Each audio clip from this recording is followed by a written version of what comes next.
Known as one of the association's most underrated players, Brandon Ingram's arrival gives the Raptors something they've been missing since their championship run: a proven playoff scorer who raises his level when the stage gets bigger.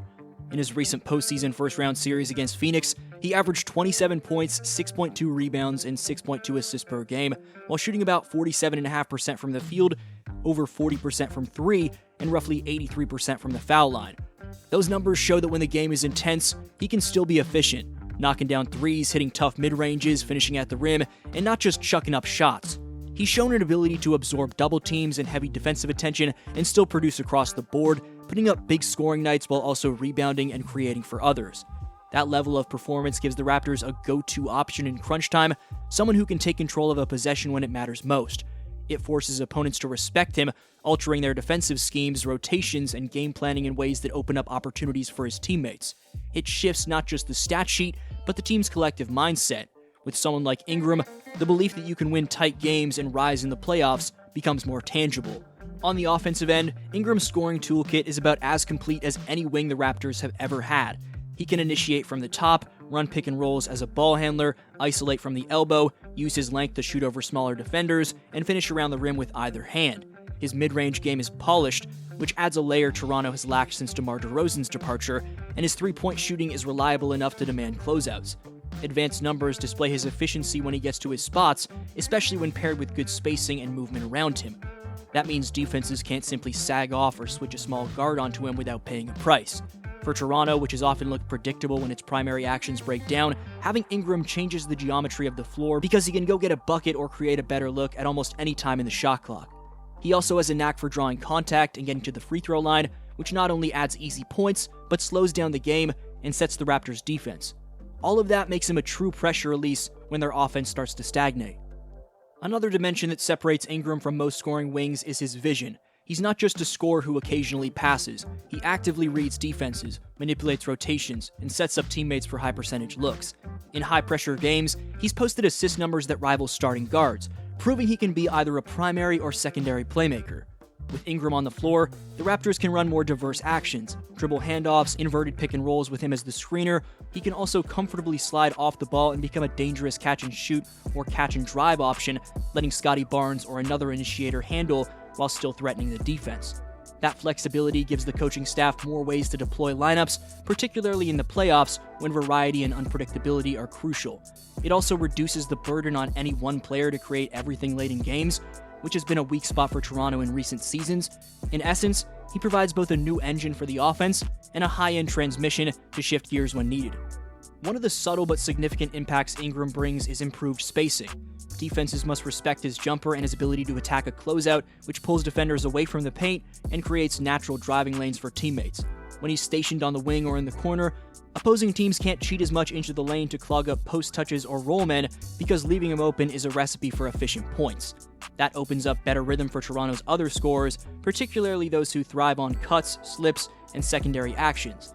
His presence also allows the Raptors to run more 5-out looks or hybrid sets where multiple players can handle and shoot, making it harder for defenses to predict where the attack's coming from. Over a full season, those small advantages compound. Higher quality shots for everyone else, less predictability in crunch time, and fewer stretches where the offense bogs down. Even if his three-point percentage stays in the mid to high 30s, the gravity he exerts changes defensive behavior. Combine that with his mid-range prowess, and he effectively stretches the defense vertically and horizontally at once, something Toronto has sorely lacked. Defense has been the main question mark around Ingram's profile, and it's fair to ask how that'll translate in Toronto. He has the length, quickness, and wingspan to be disruptive, but his consistency, especially off the ball, has sometimes lagged behind his offensive output. The eye test shows occasional lapses in rotation or closeouts, which can be exploited in a playoff series. However, Toronto's system has historically been good at covering for individual weaknesses by emphasizing help principles, deflections, and rotation discipline. If the coaching staff can tap into his physical tools and demand buy-in, he could become at least an average or slightly above average defender on most nights. Pairing him with high motor defenders and a strong rim protector would further mask any deficiencies and free him to use his length in passing lanes rather than being beaten off the dribble. The upside scenario is that he becomes a legitimate two-way wing rather than just a scorer, which would catapult the Raptors' ceiling even higher.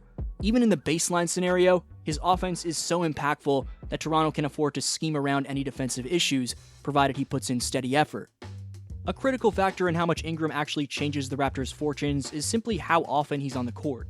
His past seasons have included stretches of missed games that interrupted his rhythm and forced his teams to reshuffle roles. For Toronto, which has also battled injuries to key contributors in recent years, having their new star consistently available could be the difference between a middling playoff seed and genuine contention. If he stays healthy, the cumulative effect of his scoring, playmaking, and spacing over 70-plus games lifts the team's baseline performance dramatically. But if injuries strike, the ripple effects are severe. Rotations tighten, other players take on roles they're less suited for, and the offense reverts to being easier to game plan against. This is the risk you accept when committing a large contract and building around a high-usage player. The Raptors' training staff, minutes management, and lineup construction will all play into maximizing his availability. Ultimately, the trajectory shift they're hoping for depends on his presence being steady enough to build chemistry and continuity around. Beyond the on-court impact, acquiring Ingram and immediately locking him into a major deal sends a loud signal about the Raptors' direction. It tells the locker room and the rest of the league that Toronto is done dabbling in short-term experiments and is committed to a star-level wing as a franchise pillar. That changes expectations internally. Younger players see the bar for preparation and production rise, and veterans recognize the front office is serious about competing. It can also help in future roster building. Free agents and trade targets are more inclined to consider a team that has a clear star, a defined hierarchy, and an ownership willing to pay for top talent. The culture shift also reaches the fan base, which starts to recalibrate from patient rebuild to let's make noise now. With Ingram in the fold, the Raptors can market a recognizable face of the franchise, increase buzz, and perhaps spark a virtuous cycle of attention and investment. All of that, while intangible, feeds back into on-court performance by creating a more competitive environment. In many ways, the psychological impact of this move is as important as the basketball one. When you put it all together, Ingram's addition isn't just about one more score or one more name on the depth chart. It fundamentally shifts what the Raptors can be. Instead of merely aiming for play-in survival or hoping for a first-round upset, they can realistically target home court advantage and deep playoff runs if everything clicks. His postseason resume gives them credibility. His offensive arsenal gives them versatility. His playmaking eases the burden on others, and his spacing modernizes their attack. Even with defensive questions and injury risks, the upside is a team that moves from the middle class of the East to one that can scare the conference's elite. It also resets the timeline for their young core, putting Scottie Barnes and others in a context where winning matters sooner. The Raptors' identity shifts from a team developing talent to a team leveraging talent to contend.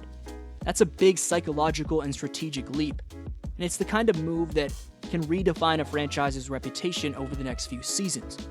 In other words, Ingram isn't just another piece, he's a pivot point.